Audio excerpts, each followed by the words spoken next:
Olá! Nesse vídeo nós vamos tratar de algumas contribuições de Lavoisier para a história da química e vamos nos questionar como é que os livros didáticos do ensino médio, em geral, distorcem alguns elementos dessa história.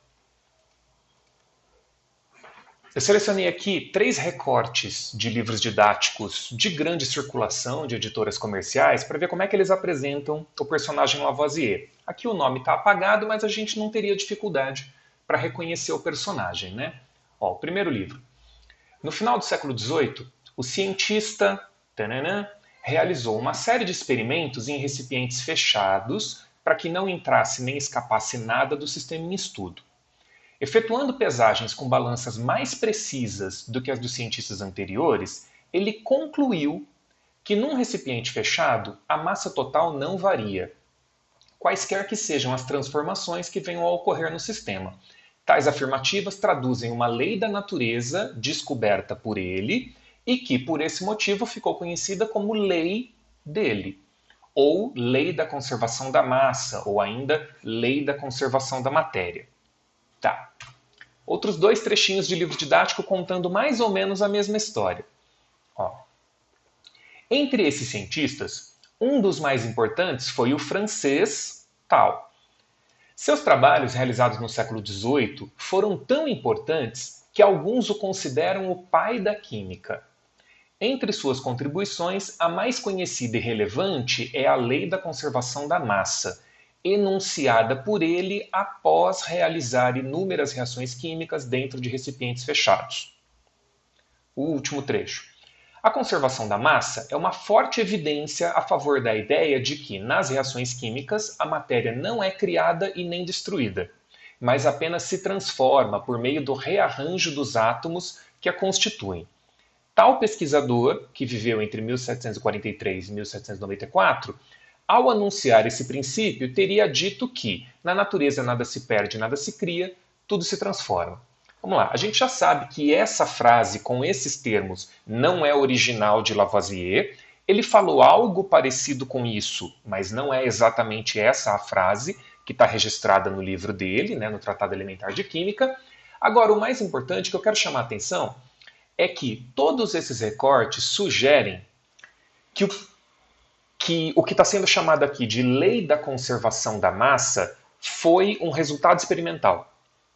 Lavoisier teria percebido que nas transformações químicas a massa se conserva entre os reagentes e produtos. E como ele percebeu isso? Fazendo muitos experimentos usando o sistema fechado.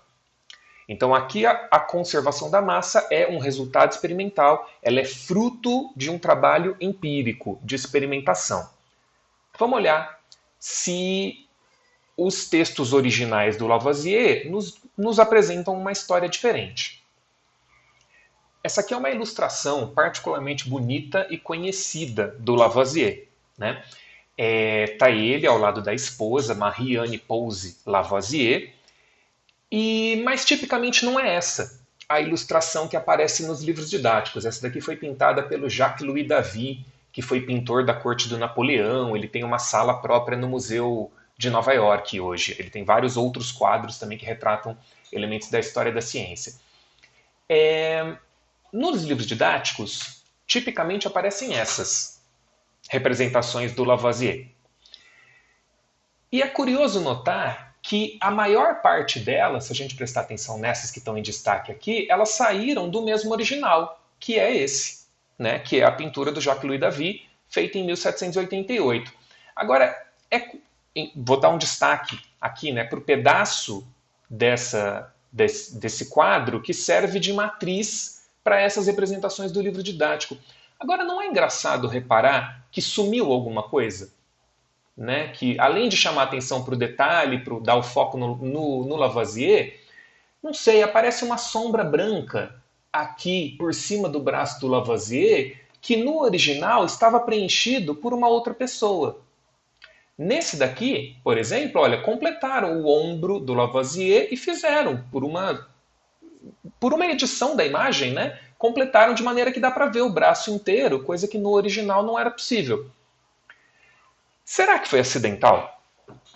que a esposa, né, que a Marianne, foi retirada dessas representações do cientista que foram para o livro didático, por que será que alguém um dia se deu ao trabalho de retirar, de fazer essa edição da imagem? E por que será que os autores de livro didático optam por essas versões que não trazem a esposa? Será que não tem uma história científica que está tentando ser contada aí? De que a ciência é feita por homens que trabalham sozinhos, que estão ocupados com questões do pensamento, né? Olha como ele parece estar refletindo aqui. Ele está segurando a pena e ele está olhando para um horizonte infinito, né? Ele está pensando. Não, ele está olhando para a esposa, que deu contribuições para o trabalho científico dele. Seria muito difícil compreender o trabalho do Lavoisier e valorizar se a gente não tivesse acesso também ao trabalho da esposa. Por exemplo, por quê? Olha, esse aqui é o livro, a edição em português do Tratado Elementar de Química, que foi publicado em 1789 originalmente, a tradução é muito mais recente. E nas últimas páginas do livro, que por sinal está aqui, né? Nas últimas páginas do livro, vocês encontram facilmente uma série de representações de equipamentos químicos que são utilizados, que são descritos ao longo das páginas do texto pelo Lavoisier. Ele descreve a realização de uma série de experimentos e o leitor não teria como acompanhar a realização desses experimentos se ele não tivesse as ilustrações para entender o que estava acontecendo, para tentar reproduzir aquilo, para saber quais equipamentos, quais frascos, quais montagens eram utilizadas. Quem foi que fez os desenhos que eram tão importantes para o entendimento da obra? Foi a esposa do Lavoisier. Ela recebe algum crédito dentro do texto? Não. Ela recebe algum crédito nos livros didáticos? Vamos tentar analisar livros mais recentes, né? Aqui tem uma fotografia de equipamentos que estão preservados e aqui a representação, o desenho feito pela Marianne e publicado nas edições do livro. Então, alguma contribuição como colaboradora científica a gente precisa reconhecer para Marianne, mas ela teve várias outras também, né? O Lavoisier, por exemplo, ele não falava outras línguas além do francês. Só que para participar da elite da pesquisa científica, da comunidade científica internacional, ele precisava ler cartas em outras línguas, ler livros em outras línguas, se corresponder com pesquisadores em outras línguas e receber visitas, né? Então, existem registros de que a Marianne atuava como intérprete, tanto redigindo cartas, traduzindo, quanto em jantares, né? Atuando como intérprete do Lavoisier ali. Ela teve uma compreensão dos assuntos científicos e uma participação na vida científica do Lavoisier que é inegável. Tá bom. Então, o que tem de errado na história narrada pelos livros didáticos? Olha, esse autor, que é um americano, o Douglas Auchin, dedicado à interface História da Ciência e Ensino, tem um artigo de 2004 em que ele defende 10 sinais de alerta para o que ele vai chamar de pseudo-história, que é um tipo de história caricaturada da ciência, um tipo de história que é distorcida. E ele diz, professores devem estar atentos para esses sinais de alerta, porque quando você perceber isso na história que o livro didático ou que um texto da internet te conta, fique de prontidão. Provavelmente esse texto está te enganando, aquela história não foi bem assim. Olha, os insights que ele coloca, né, os sinais de alerta são pessoas sem falhas, que não cometem erros. Elas estão acima dos réis mortais, né? Insights, que são as grandes sacadas. Romantização de biografias, experimentos cruciais. A ideia de que a realização de um experimento traz a verdade para o pesquisador e que essa verdade vai se tornar aceita pela comunidade científica. Um experimento prova determinada teoria. Isso é um sinal de alerta, essa história está mal contada, né? Descobertas monumentais, simplificação e idealização, interpretação lógica e objetiva das evidências, como se um mesmo resultado experimental não pudesse ser interpretado de maneiras diferentes. A retórica da verdade contra a ignorância. Isso aqui aparece quando você diz: até meados do século XVIII, a maioria das pessoas acreditava em tal coisa. Mas aí veio esse cientista, que tem nome e sobrenome, e ele provou, ou ele mostrou que essa ideia era equivocada.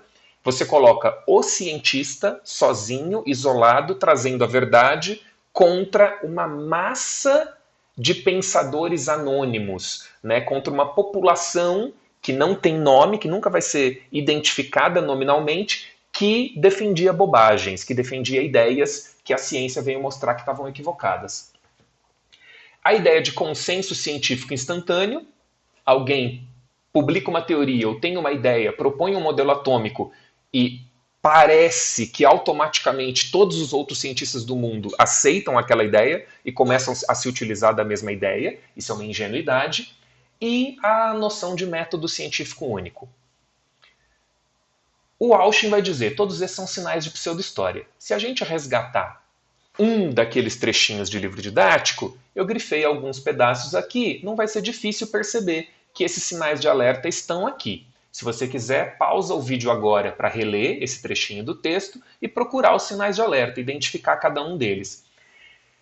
Eu não vou ser tão otimista quanto o Auschwitz, né? Eu não acredito que conhecer essa lista de sinais de alerta é suficiente para que o professor lide bem com a história da ciência que está no livro didático. Eu prefiro defender que, ao longo da sua formação, ao longo da sua carreira, o professor deve ter momentos de contato com teoria da história da ciência. Ele deve entender o que são padrões historiográficos e ele deve desenvolver a capacidade de reconhecer diferentes padrões historiográficos, diferentes formas de narrar a história da ciência.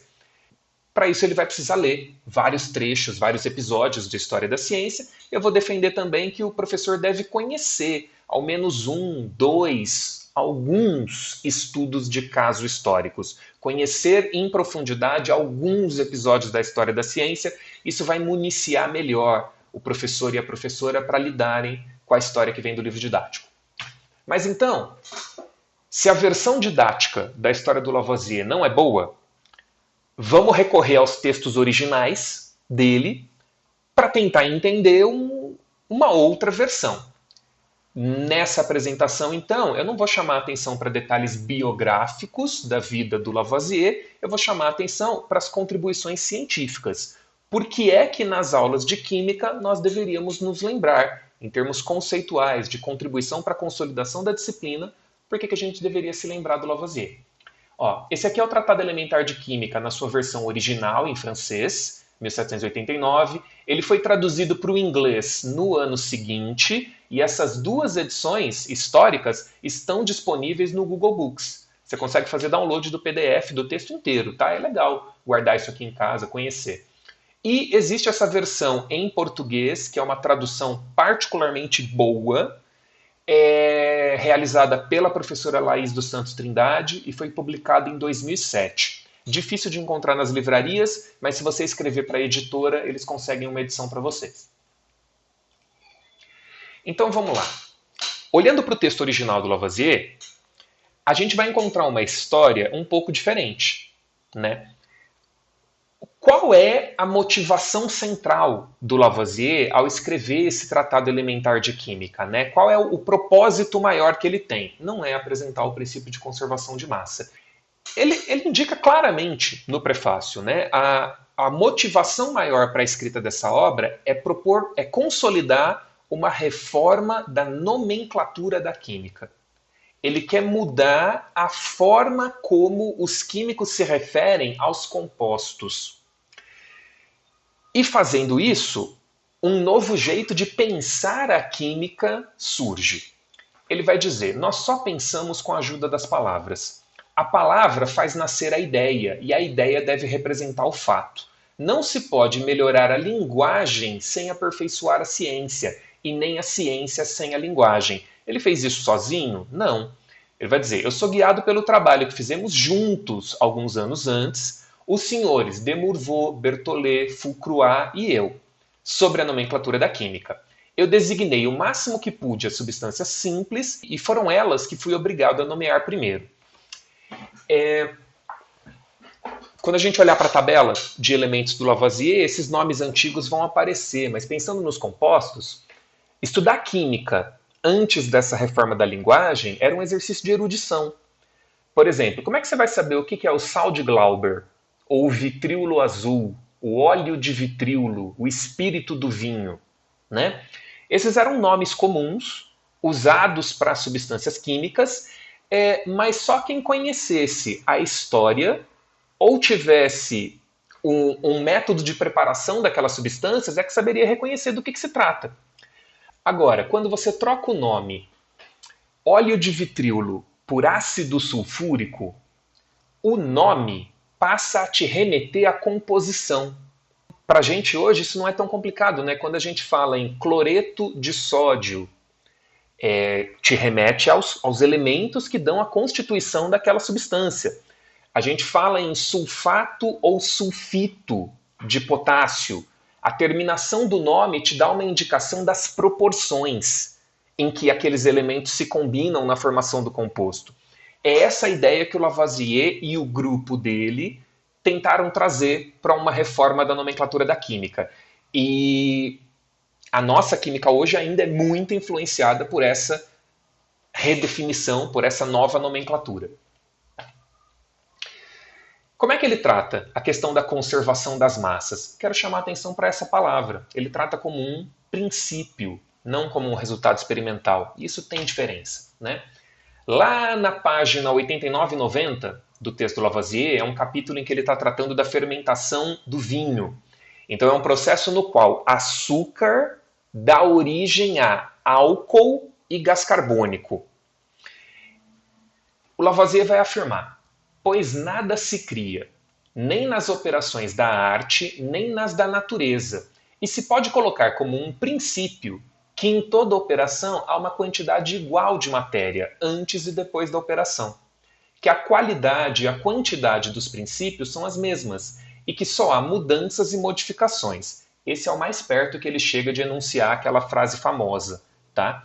Naquelas palavras que os professores e os livros repetem, Lavoisier não disse. É sobre esse princípio que se fundamenta toda a arte de fazer experiências em química.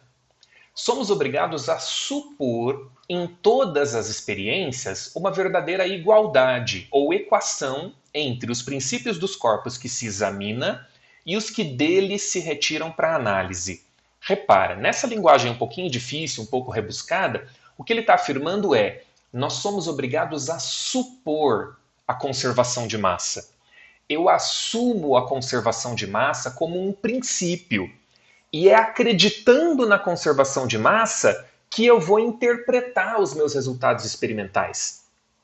Então a conservação não vem depois, ela vem antes. Ela é o que estrutura o meu pensamento.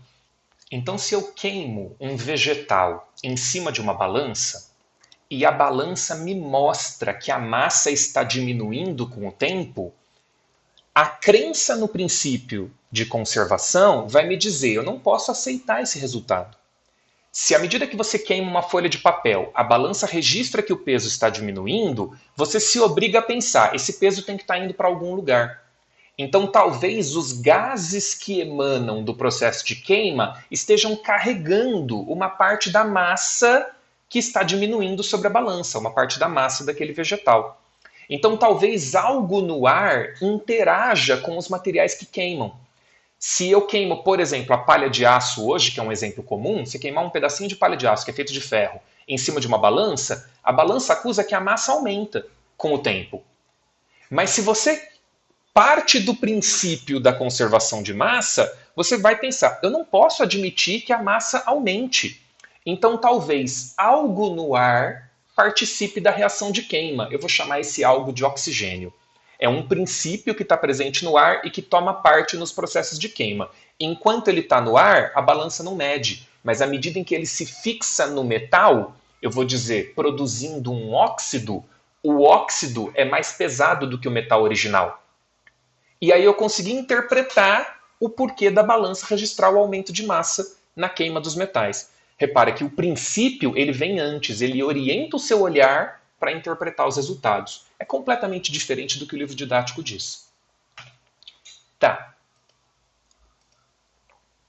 Mais uma contribuição do Lavoisier e do grupo dele, que está sistematizada nesse livro. O que são os elementos químicos? A gente sabe que, historicamente, houve várias versões, várias tentativas de indicar quais seriam os elementos que compõem o mundo natural. Só que as tentativas anteriores eram elementos filosóficos. Eram elementos que foram imaginados, que foram concebidos com um grande poder explicativo. Então a gente podia falar de fogo, terra, água e ar, ou 3 princípios como enxofre, mercúrio e sal, que foram defendidos por alguns filósofos químicos mais antigos. Mas eles são essencialmente ideias surgidas da nossa cabeça, né? No texto do Lavoisier vai se consolidar uma definição operacional de elemento químico. E isso é novidade. A ideia é que não interessa qual é a minha crença, quais elementos eu gostaria que fossem os existentes, que dão a composição do mundo. Eu vou desenvolver uma metodologia prática, objetiva, para detectar quais são os elementos constituintes da matéria. E aí essa proposta, então, que está definida no texto do Lavoisier, é de que tudo o que se pode dizer sobre o número, a quantidade, né, quantos são, e a natureza dos elementos se limita, a meu ver, a discussões puramente metafísicas. Eu me contentarei, portanto, a dizer que, se pelo nome de elementos pretendemos designar as partículas simples e indivisíveis que compõem os corpos, é provável que não as conheçamos. Repara que o Lavoisier está negando a ideia de que o elemento é a partícula última que compõe um corpo, é a partícula indivisível, é a partícula atômica. Ele está negando essa ideia. Ele vai dizer, ao contrário, se nós juntarmos ao nome de elemento ou princípios os corpos de ideia do último termo a que chega a análise, lembra que a análise é a reação de decomposição? Então, se eu disser que o produto último da decomposição é o elemento, então, todas as substâncias que nós ainda não conseguimos decompor por nenhum meio são para nós os elementos. Então a proposta aqui é uma definição operacional. Você quer dizer que a água é um elemento dentro da sua teoria? Então tenta decompor a água. Aplica todas as técnicas que você conhecer. Destila, coloca em refluxo, aplica calor.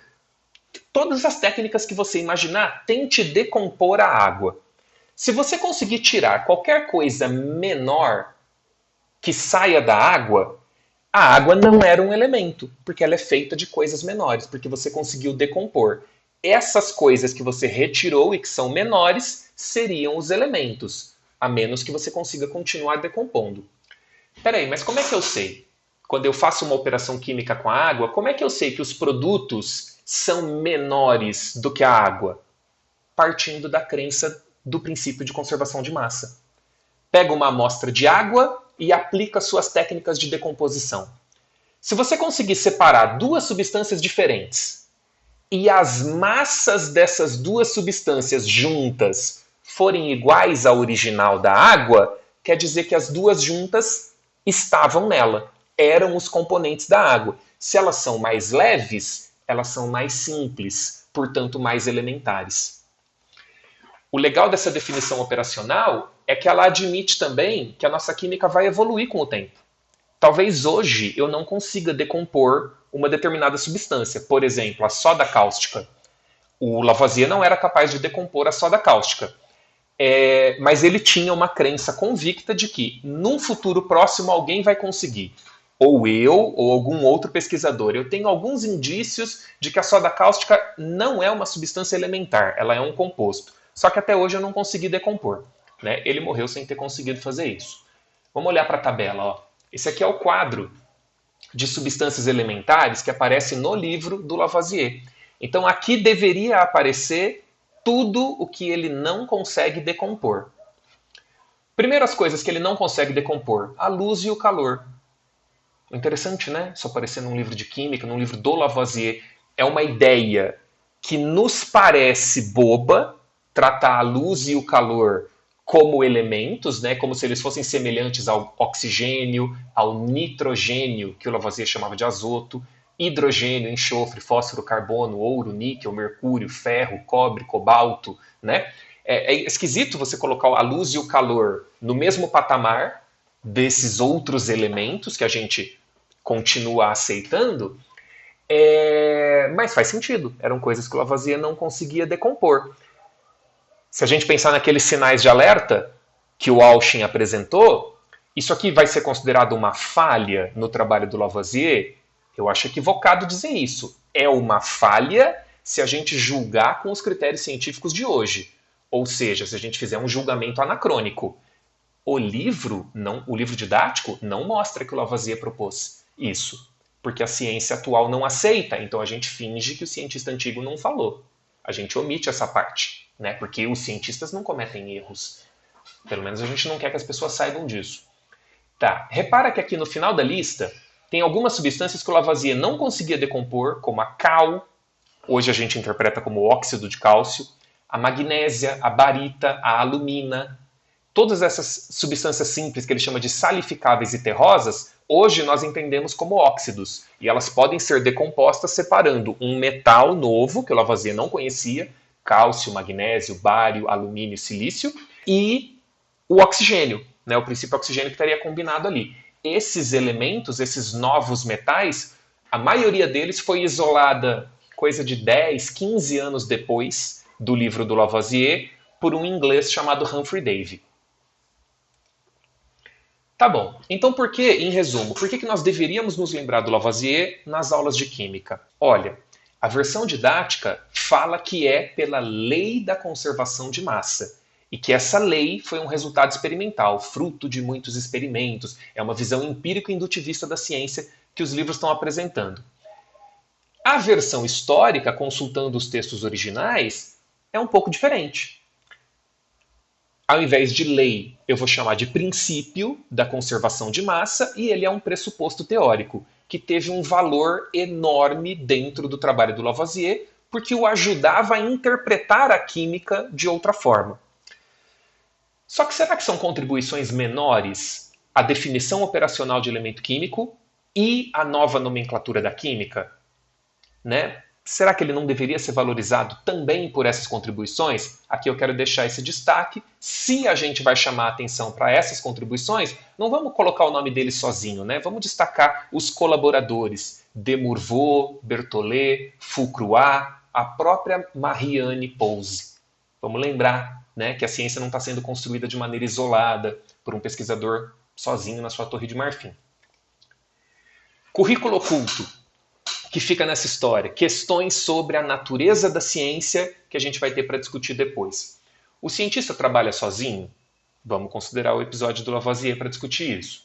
Qual é o papel das mulheres na ciência? Será que existe um papel para as mulheres na ciência? O que vem antes? O experimento ou a teoria? Essas são questões sobre aspectos da natureza da ciência que a gente tem para debater a partir desse episódio. O pôr do sol é para dizer que acabou e até a próxima.